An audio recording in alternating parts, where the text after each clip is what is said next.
안녕하세요. 오늘 우리가 아주 깊이 파볼 주제, 바로 단통법 폐지입니다. 이게 곧 휴대폰 보조금 상한선이 없어지면서 스마트폰 시장에 정말 큰 변화가 예상되는데요. 이 변화 속에서 어떻게 기회를 잡을 수 있을지 한번 제대로 알아보겠습니다. 네, 맞아요. 이게 잘만 활용하면 최신 휴대폰을 뭐랄까 훨씬 싸게 살 기회가 열리는 건 분명한데 근데 또 동시에 좀 복잡한 조건이나 새로운 어떤 함정들 이런 데 빠질 위험도 같이 커졌어요. 실제로 예전에 그 공짜폰 미끼로 어르신들한테 막 월 8만 5천 원짜리 요금제 쓰게 해서 큰 손해 입힌 사례도 있었잖아요. 아, 네. 있었죠? 네. 그래서 정보가 정말 그 어느 때보다 중요해진 시점이라고 할 수 있습니다. 그래서 오늘 바로 그 단통법 폐지 이후에 스마트폰 어떻게 사야 하나 그 핵심 전략들을 좀 짚어보려고 합니다. 당신이 현명하게 선택하실 수 있도록 이거다 싶은 정보만 쏙쏙 뽑아드릴게요. 자, 바로 시작해볼까요? 가장 큰 변화, 역시 지원금 규모겠죠? 네, 그렇죠. 상한선이 딱 없어지니까 통신사들끼리 경쟁이 훨씬 더 치열해질 수 있고 특히 그 통신사 옮기는 번호 이동 고객 있잖아요. 이분들한테 혜택이 더 많이 몰릴 가능성이 크다고 하더라고요. 그렇습니다. 예를 들어서 갤럭시 S24 같은 최신폰 지원금이 특정 조건이 맞으면 기존에는 한 30만 원대였는데 이게 최대 70만 원까지도 갈 수 있다? 이런 예측도 나오고요. 이게 결국 통신사들이 가입자 확보, 특히 이제 경쟁사 고객 떼서오려고 상당히 공격적으로 나올 수 있다는 신호죠.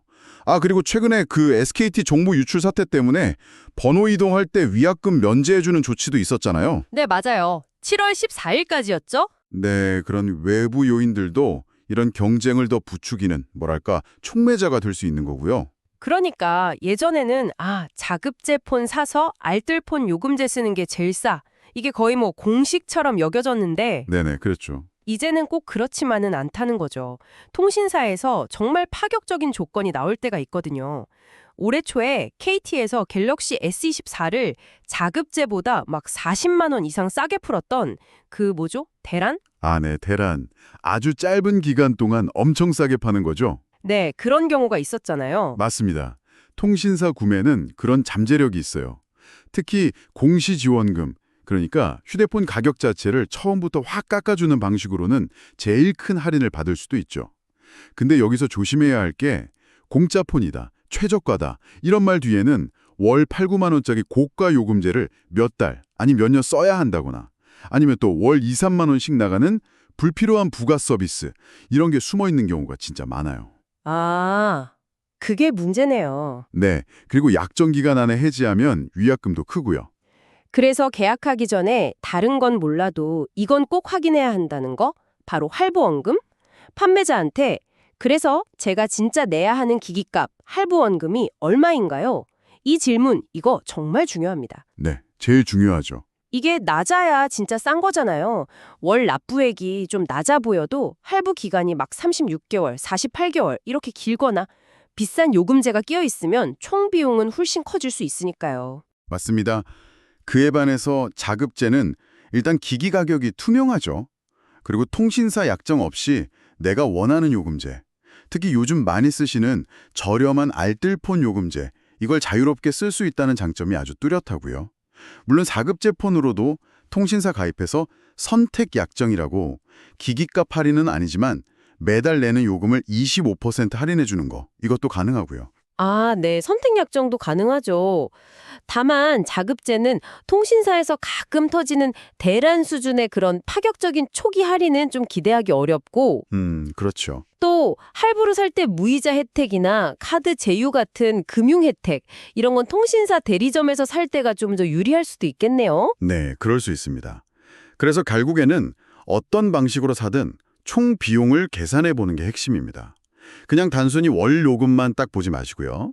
실제 기기값, 즉 할부 원금에다가 의무 사용 기간 동안 내야 하는 요금, 부가 서비스 비용 다 더하고 혹시 모를 중도 해지 미약금까지 고려해서 최소 6개월, 1년 아니면 2년 약정 전체 기간 동안 총 얼마가 되는지 이걸 비교해 보셔야 돼요. 총 비용 비교, 이게 핵심이군요. 타이밍도 중요하겠죠. 네. 중요하죠. 보통 신제품 딱 나왔을 때나 아니면 통신사들이 실적 경쟁하는 분기말 같은 때 지원금이 좀 커지는 경향이 있잖아요. 네, 맞아요. 그때를 노리거나 아니면 휴대폰 관련 커뮤니티 같은 데서 정보를 얻는 것도 방법이죠. 소위 성지나 대란 정보 같은 거요. 그리고 계약할 때는 서류 꼼꼼히 읽는 거 너무 당연하지만 중요하고 이해 안 되는 건 끝까지 물어보고 그렇죠. 그리고 바로 결정하기보다는 하루 정도는 좀 생각할 시간을 갖는 게 좋습니다. 나중에 후회하지 않으려면요. 네, 전문가들도 다 그렇게 강조하더라고요. 계약 전 체크리스트, 총 비용 계산서 요구하고 위약금 조건, 요금제랑 부가 서비스 의무 유지 기간 이런 거 명확히 확인하는 습관. 이게 정말 중요하겠어요. 네, 맞습니다. 정보가 힘이 되는 시대니까요. 아는 만큼 보이는 거죠. 자, 그럼 정리해 보겠습니다. 단통법 페이지 분명히 잘만 알면 더 싸게 스마트폰을 살 기회를 줍니다. 하지만 공짜라는 말에 그냥 혹 넘어가시면 안 되고 할부 원금 그리고 총비용 이 두 가지를 꼼꼼히 따져보는 현명함이 꼭 필요합니다. 오늘 저희가 나눈 이야기가 당신의 합리적인 선택에 조금이나마 도움이 되기를 바랍니다. 마지막으로 이런 질문 한번 던져볼 수 있을 것 같아요.